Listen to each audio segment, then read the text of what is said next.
আজকের হট নিউজে আপনাদের সবাইকে স্বাগতম। আমি আপনার নাম। আজ বাংলাদেশের রাজনীতির জন্য অত্যন্ত গুরুত্বপূর্ণ একটি দিন।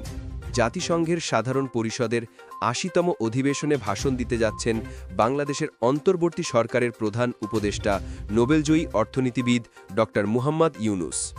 পুরো ভিডিওটি মনোযোগ দিয়ে দেখুন, কারণ এই ভাষণ শুধু বাংলাদেশ নয়, আন্তর্জাতিক অঙ্গনের জন্যেও গুরুত্বপূর্ণ বার্তা বহন করবে। জাতিসংঘের ৮০তম সাধারণ অধিবেশন আজ নিউ ইয়র্ক সময় শুক্রবার সকাল ৯টায় শুরু হবে। দিনের দশম বক্তা হিসেবে মঞ্চে উঠবেন ডক্টর মুহাম্মদ ইউনুস। বাংলাদেশ সময় অনুযায়ী এটি রাতের দিকে সম্প্রচারিত হবে। বিশ্বের প্রায় সব দেশের প্রতিনিধি ও রাষ্ট্রপ্রধানরা এ অধিবেশনে উপস্থিত থাকবেন।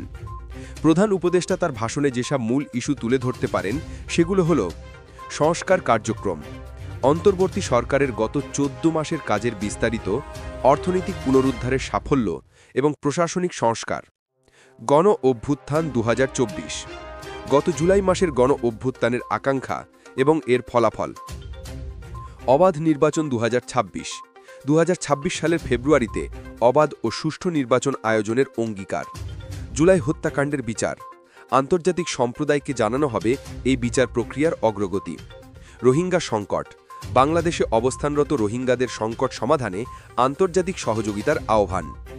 প্রধান উপদেষ্টার প্রেস সচিব শফিকুল আলম জানিয়েছেন, ডক্টর ইউনুস গত ১৪ মাসের অন্তর্বর্তী সরকারের সংস্কার, অর্থনৈতিক পুনরুদ্ধার এবং গণতান্ত্রিক উত্তরণ নিশ্চিতের পদক্ষেপ নিয়ে বিশ্ব সম্প্রদায়কে অবহিত করবেন।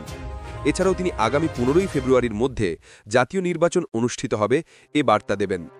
এই বক্তব্য বাংলাদেশের রাজনৈতিক ভবিষ্যতের দিক নির্দেশনা দেবে বলে আশা করা হচ্ছে। জাতিসংঘের এই অধিবেশন কেবল বাংলাদেশ নয়, গোটা বিশ্বেই আলোচনার কেন্দ্রবিন্দু। ডক্টর ইউনুসের ভাষণ বিশ্বমহলে বাংলাদেশের নতুন সংস্কারমুখী ভাবমূর্তি তুলে ধরবে। রোহিঙ্গা সংকট, অর্থনৈতিক পুনর্গঠন এবং গণতান্ত্রিক প্রতিশ্রুতি সবগুলো ইস্যুই আন্তর্জাতিক সংবাদ মাধ্যমে বড় আকারে প্রতিফলিত হওয়ার সম্ভাবনা রয়েছে। আপনার মতে ডক্টর ইউনুসের এই ভাষণ বাংলাদেশের আন্তর্জাতিক ভাবমূর্তি কতটা বদলে দিতে পারে? জাতীয় নির্বাচন নিয়ে যে বার্তা দেওয়া হবে তা কি রাজনৈতিক স্থিতিশীলতা ফিরিয়ে আনতে সাহায্য করবে? নিচের কমেন্ট বক্সে জানাতে ভুলবেন না।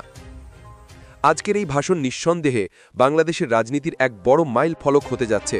পুরো বক্তব্যের আপডেট ও বিশ্লেষণ সবার আগে পেতে এখনই আজকের হট নিউজ চ্যানেলটি সাবস্ক্রাইব করুন। ভিডিওটি ভালো লাগলে লাইক ও শেয়ার করুন আর নোটিফিকেশন বেল চাপতে ভুলবেন না।